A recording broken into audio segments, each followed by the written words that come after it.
All right, let's just boil everything down to one single question. Seriously, just one. It's the question that's sitting underneath every single goal you've ever had, every single time you felt stuck. If you can get this one right, I mean really right, everything else, it just kind of falls into place. So, let's dive in. So here it is. Do you actually want to do this or not? I know, it sounds way too simple, right? But just stop for a second. Think about a goal you have right now. Maybe it's starting a business, getting fit, learning something new, whatever it is. Your honest-to-goodness answer to this one question, well, that's the foundation. That's what everything else is built on. Because that answer, I mean your real gut-level answer, it immediately sends you down one of two completely different paths. It really is a fork in the road. And everything, I mean everything, how you move forward, how you look at challenges, even how you see the world, it all hinges on that first simple yes or no. And this, right here, lays out those two paths perfectly. There is zero middle ground. If you truly want it, if that desire is real, you become this force of nature. Nothing is going to stop you. But if you don't, if it's just a kind of sort of thing, literally anything will stop you. The smallest little pebble on the road becomes a giant boulder. Okay, so let's talk about that first path, the unstoppable one. What does it even look like when someone genuinely, deep in their bones, wants to get something done? We're talking about a mindset where no just isn't an option. Failure isn't even in the equation. You know, for this person, the whole conversation about obstacles, it's over before it even starts. It's like the decision has already been made way in advance. When you're truly all in, all those what-ifs and yeah buts, they just become background noise. You're not wasting a single ounce of energy worrying about what might go wrong because you've already decided you're seeing this thing through to the end. Period. And this really gets to the heart of it. What's going to stop you? Nothing. That's not a question, is it? It's a declaration. It's not wishful thinking. It's a statement of fact. It's this deep conviction that when the will is there, you will find the way. Obstacles?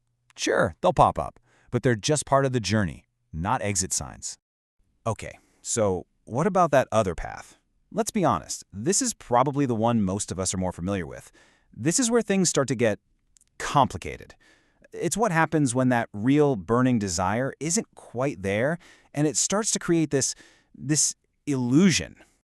See, when that desire is weak, any little hurdle becomes a super convenient reason to just stop. And that's the key here. The hurdle itself isn't the real problem. It's just a thing. But when your commitment is shaky, that hurdle suddenly looks like a perfectly good excuse. It's the out you were kind of hoping for, even if you didn't realize it. And there's this whole psychological process that happens. It's actually pretty fascinating when you break it down. An obstacle appears, and we don't just leave it at that. Oh no. We take that obstacle and we turn it into an excuse. Then we polish that excuse up until it looks like a reason. And finally, we build this whole case around it until it becomes a rock-solid rationale. So it starts with the excuse, right? This is the most basic level. It's that first flimsy thing you tell yourself. I can't go to the gym. It's raining. Or, I can't launch this project yet. The logo just isn't quite perfect. It's that initial kind of weak justification we use to get out of doing something. We know it's not great, but it's a start. But since that excuse feels a little flimsy, we dress it up. We upgrade it into a reason. This is basically the excuse wearing a suit and tie, trying to look all official. We add a little bit of logic to make it sound way more valid. So now it's not just, it's raining. Now it's, well, I can't go to the gym in the rain because I might catch a cold and then I'd miss that big meeting at work tomorrow. See? It sounds so much more responsible. But we can take it even further. And this is the final stage, the rationale. This is our masterpiece. It's a fully formed, airtight argument that we build to convince ourselves that quitting isn't just an option, it's the only sensible thing to do. So now the story is, look, given the weather and the risk of getting sick, which would impact my job, plus I have that deadline, really the most professional and responsible decision I can make right now is to skip the gym. And poof, just like that, what was really a lack of will has been twisted into looking like a brilliant strategic move. So let's pull all this together, shall we? The big takeaway here is that the obstacle isn't really the point. It was never about the rain. It was never about the logo being perfect or the budget being tight. Those external things, they're not the real story. No, the real power, it doesn't lie in the obstacle itself. It lies in your answer to that very first question we started with. That's the thing that decides everything. Your answer is what determines whether a challenge becomes a stepping stone you climb over or a stop sign that makes you turn around. It's what decides if you're going to find a way or find an excuse. So what's really stopping you?